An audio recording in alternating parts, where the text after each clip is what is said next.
In 2015, faced with complicated international environment and increasing downward pressure on the economy, the Central Party Committee and the State Council have maintained a strategic focus and comprehensively arranged both domestic and international tasks, adhered to the general work guideline of making progress while maintaining stability, actively adapted to and led the new normal, guided new practices with new theories, and strived for new development with new strategies, innovated macro regulation, deepened the structural reform, and pushed forward mass entrepreneurship and innovation. As a result, the economy has achieved moderate but stable and sound development.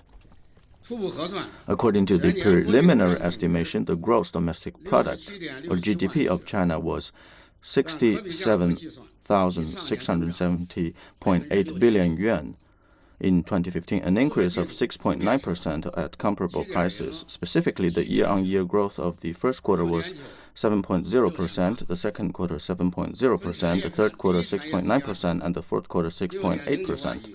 The value added of the primary industry was 6,086.3 billion yuan, up by 3.9%. The secondary industry was 27,427.8 billion yuan, up by 6.0%, and the tertiary industry, 34,156.7 billion yuan, up by 8.3%. The gross domestic product of the fourth quarter of 2015 went up by 1.6% on a quarter-on-quarter base. And now I would like to draw a picture in 10 respects. First, agricultural production enjoyed another harvest. The total grain output in 2015 was 621.43 million tons, an increase of 14.41 million tons, up by 2.4%. The total output of summer grain was 141.12 million tons, an increase of 3.3%. The total output of early rice was 33.69 million tons, a decrease of 0.9%. The total output of autumn grain was 446.62 million tons, increased by 2.3%. The total output of cereals was 572.25 million tons, an increase of 2.7%. The total output of cotton in 2015 was 5.61 million tons, a decrease of 9.3%. Second, the upgrading of the industry was notable. The total value added of the industrial enterprises above the designated size was up by 6.1% at comparable prices. Analysis by types of ownership showed that the value-added growth of the state-holding enterprises was 1.4%, that of the collective enterprises 1.2%, shareholding enterprises 7.3%, and enterprises funded by foreign investors and investors from Hong Kong, Macau, and Taiwan 3.7%. In terms of sector, the value added grew by 2.7% in the mining sector, and the new industries were growing rapidly.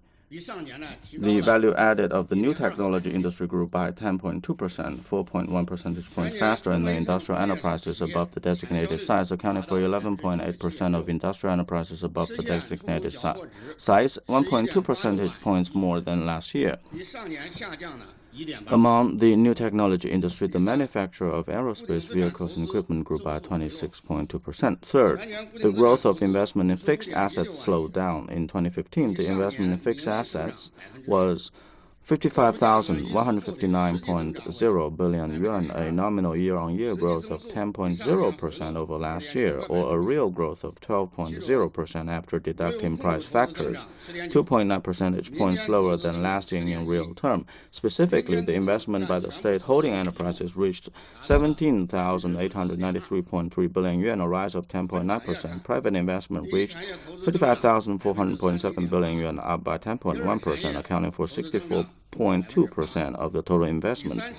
The investment in the primary industry was 1,556.1 billion yuan.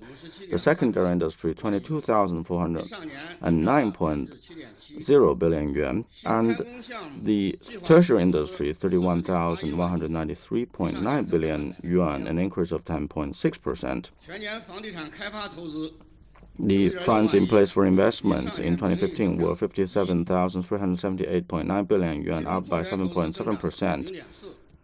The state budget went up by 15.6%, domestic loans down by 5.8%, self-raising funds up by 9.5%, and utilization of foreign investment down by 29.6%. The total investment in real estate development was 9,597.9 billion yuan, a nominal growth of 1.0%. In particular, the investment in residential buildings went up by 0.4%. The floor space newly started was 1,544.54 million square meters. Fourthly, market sales grew quite rapidly. In 2015, the total retail sales of consumer goods reached 30,093.1 billion yuan, a nominal annual rise of 10.7%. And specifically, the retail sales of consumer goods by enterprises above the designated size stood at 14,255.8 billion yuan. By regions, the retail sales in urban areas reached 25,899.9 billion yuan, and the retail sales in rural areas stood at 4,193.2 billion yuan.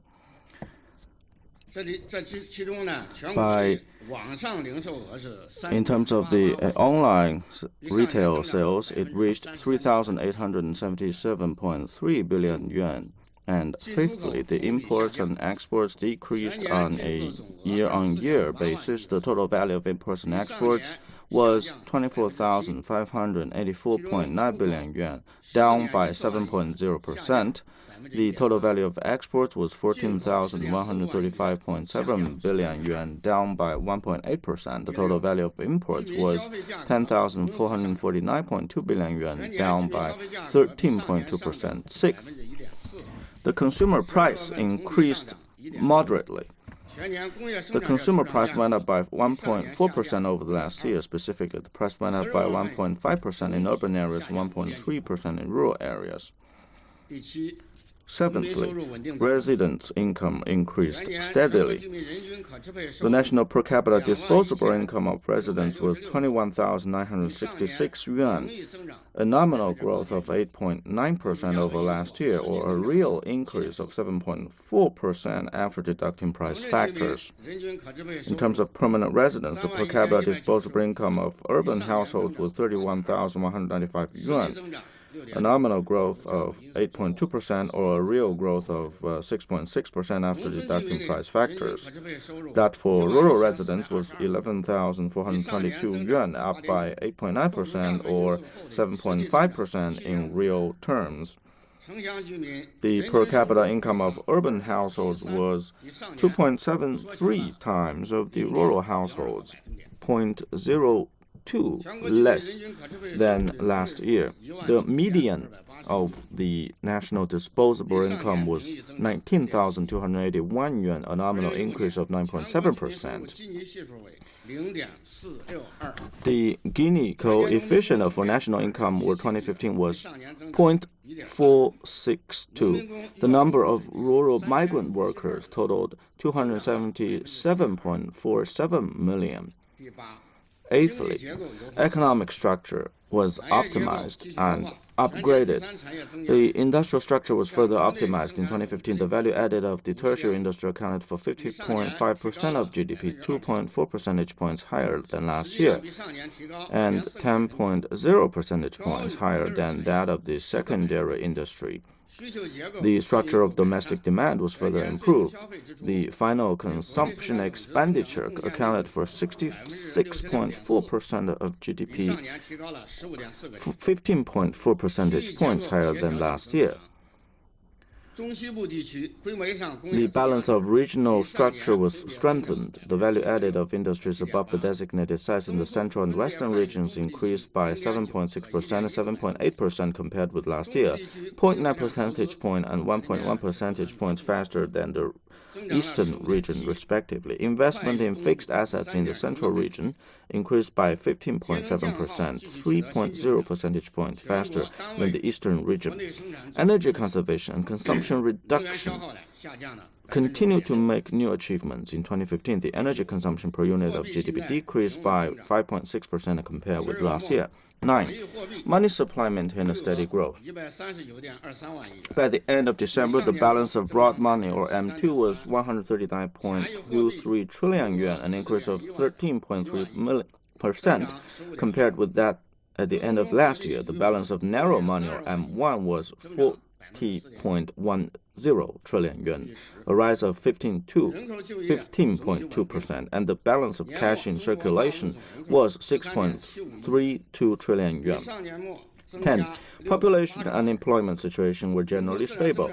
By the end of 2015, the total population of mainland China was 1,374.62 million, an increase of 6.80 million over that of the end of the 2014, and the number of births in 2015 was 16.55 million, and the birth rate was 12.07 in 1,000. The number of deaths was 9.75 million, with a death rate of 7.11 in 1,000. The natural growth rate was 4.96 in 1,000, a decrease of 0.25 in 1,000. In terms of gender, the male population was 704.14 million, and female population was 670.48 million. The sex ratio of the total population was 105.02. The sex ratio at birth was 113.51. Population at the working age of 16 to 59 was 910.96 million. And generally speaking, China's economy in the year of 2015 has maintained within a proper range. The economic structure has been further optimized. The transformation and upgrading fastened further. New impetus accumulated, and the people's lives further improved. This shows that the Central Party Committee and the State Council have adopted new methods and new thoughts and new strategies in line with the laws of economic and social development, and they are scientific and effective.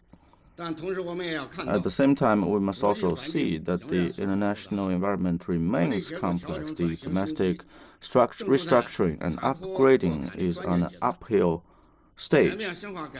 Comprehensively deepening the reform faces daunting tasks going forward.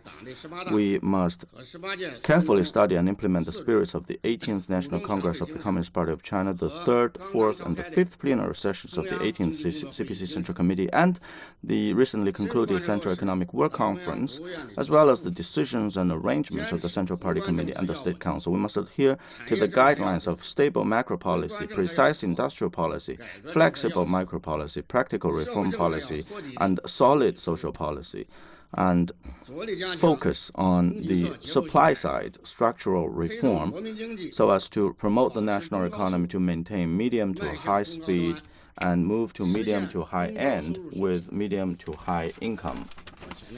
With that, I have in 10 respects introduced briefly on the year 2015 situation of China's economic performance and relevant indicators.